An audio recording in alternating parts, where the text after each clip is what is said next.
Hello, my name is Benjamin Hart. I'm an American attorney and the managing director of Integrity Legal here in Bangkok, Thailand. Arguably, some of the biggest legal news out there right now remains the adjudication in the Constitutional Court of the currently suspended Thai Prime Minister, basically the matter involving her communication with Hun Sen, currently the president, I believe, of the Senate in Cambodia, and the leaked phone call regarding the situation along the border and her conduct in that phone call.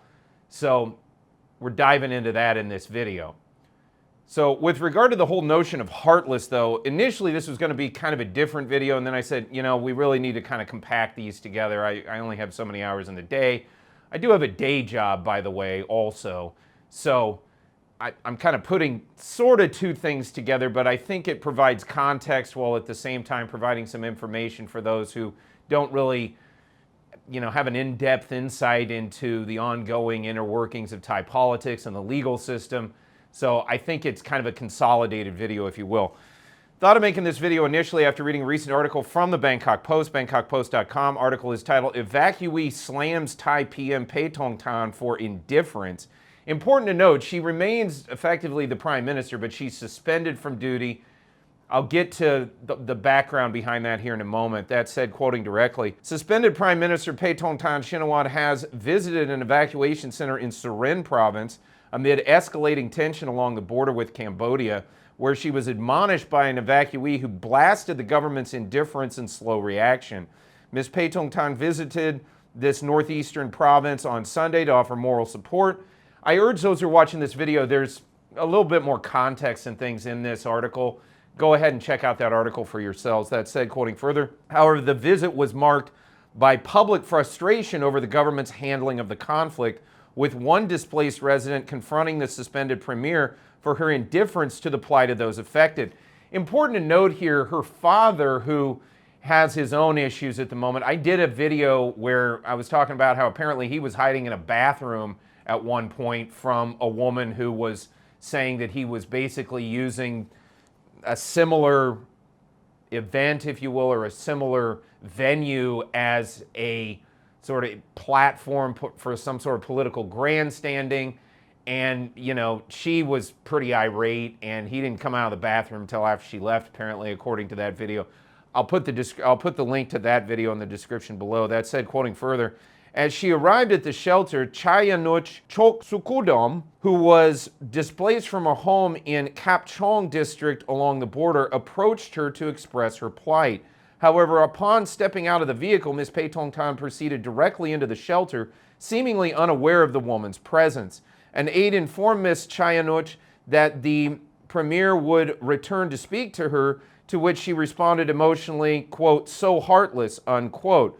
Speaking to the media afterwards, Ms. Chayanuch expressed deep disappointment over what she perceived as the Prime Minister's indifference. Quote, "I felt so hurt by Ong Ing's words," she said, referring to the Prime Minister by her nickname. Quote, "the government's handling of the border situation is very slow. Thai people should not die in vain. Right now, the whole country is in pain."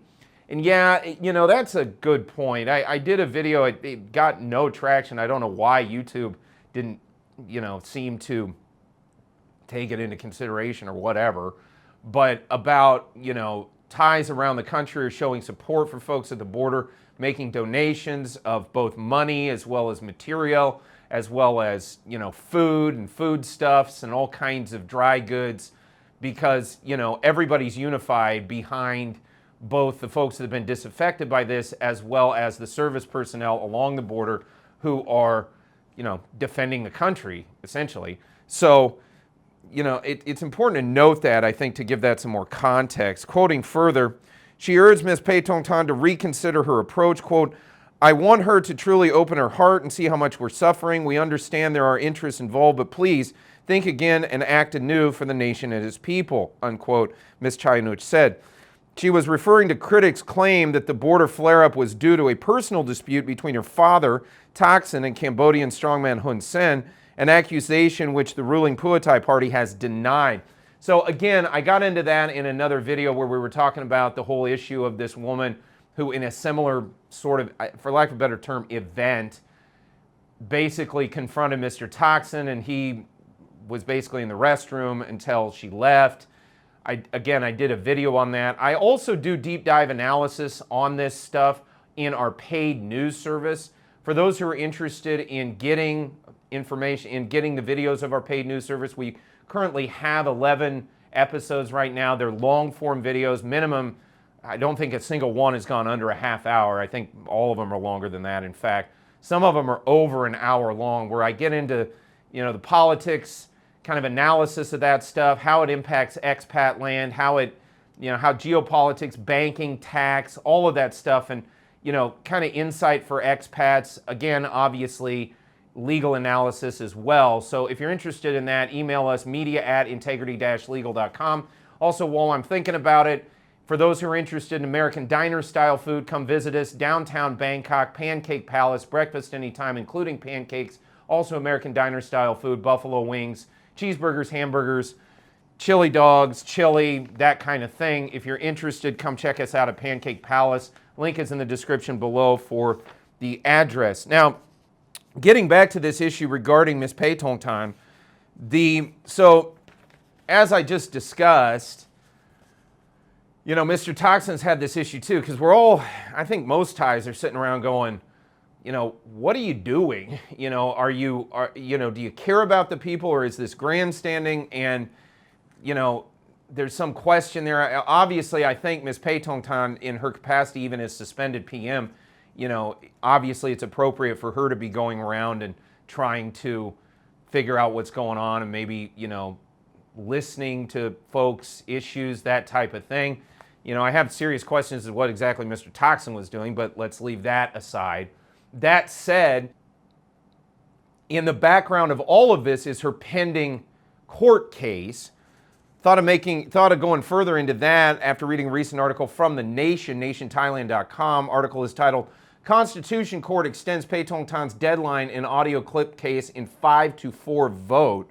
Quoting directly, the deadline has now been extended to August 4, 2025. So, to be clear, the background on this, as we've discussed in other videos, and as I discussed previously in this one, Ms. Paetongtarn is currently suspended pending final adjudication by the Constitutional Court over her conduct in a phone call with Mr. Hun Sen. You could call him, I guess, the strongman of Cambodia. He's currently president of the Senate.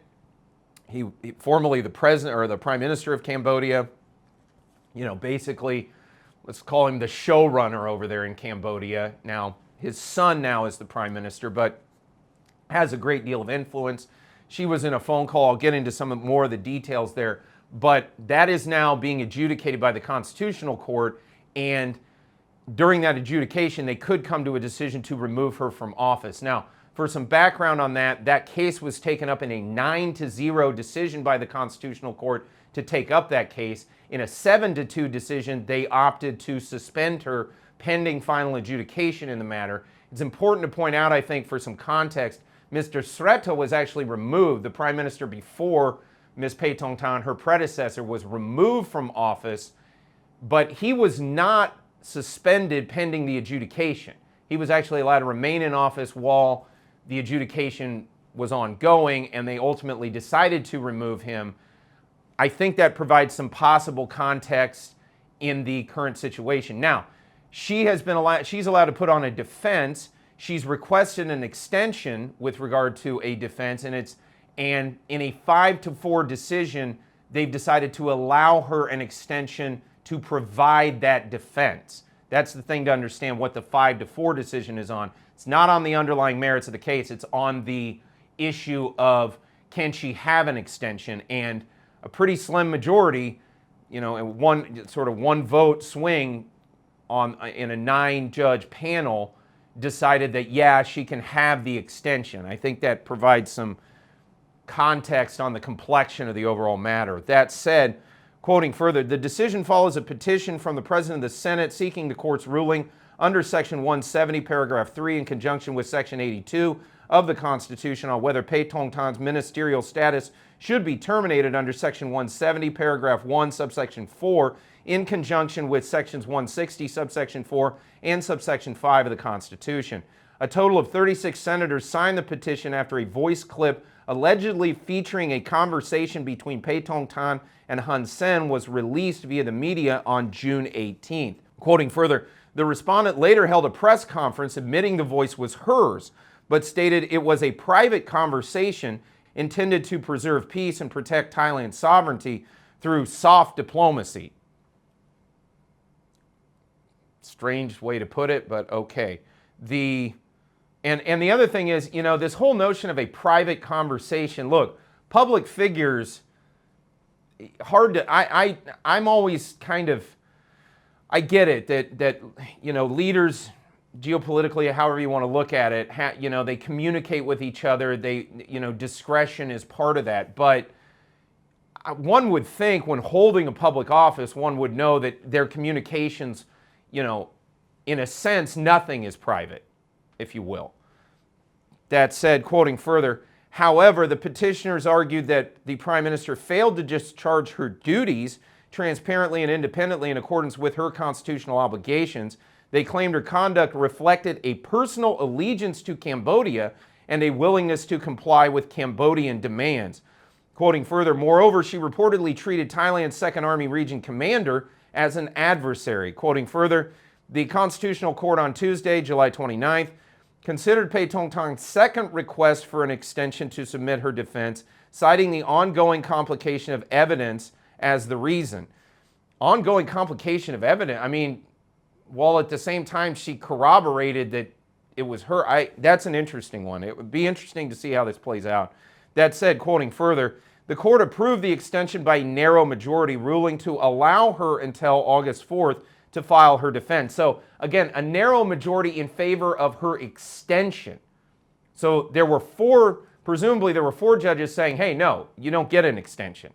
I think that's important to understand. Quoting further, her final opportunity, according to Section 31 of the 2018 Organic Act on Procedures of the Constitutional Court.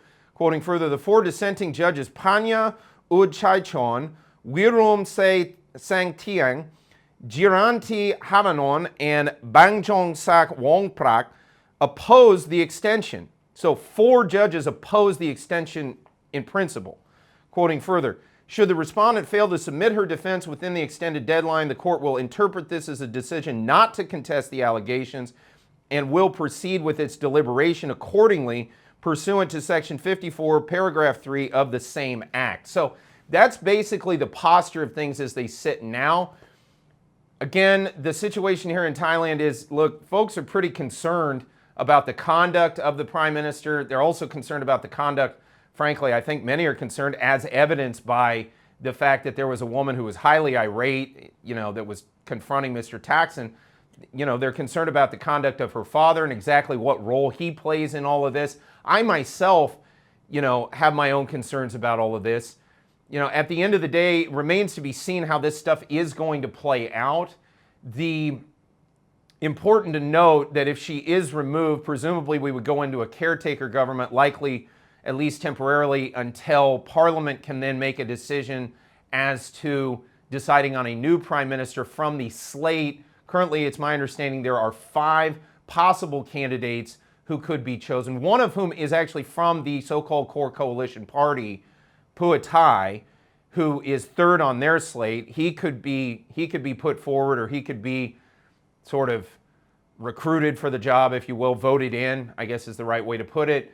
There's others also, 2, I believe, from the UTN, and 1 from Boom Chai Thai, and I can't remember on the other one. But that said, there are alternatives here, and one of them is actually from the current main coalition party. So how exactly this plays out remains to be seen. There's a lot of nuances and a lot of details to kind of keep a hold of to sort of to sort of follow all this. The reason for the thumbnail, I was watching Constantine the other day, and when I saw the issue of an extension in this case, I thought about the scene where Lucifer and Constantine are talking, and Constantine is kind of like, I don't know how to put it, he's like a spiritual hustler or con man or something, and Lucifer kind of gets mad at Constantine. He says, what do you want, an extension? So it was sort of like when I saw that there was a slim majority in favor of this extension, I kind of immediately thought about just the tone in the voice. I believe that actor's name is Stormare is the name of the actor, and he had just the tone of the voice. Where it was like, "What do you want? An extension?" You know, a 5-4 decision. You know, that's a thin majority. That's where the court's kind of like, well, okay, you know, it's, for lack of a better term, I don't want to ascribe paradigm to the court or anything, but it's in a sense kind of begrudging in a sense, and I just thought that the tone kind of matched, so that's the reason for the thumbnail. Again, that said, all of this, how it plays out remains to be seen. We'll certainly keep you updated on this channel as the situation evolves.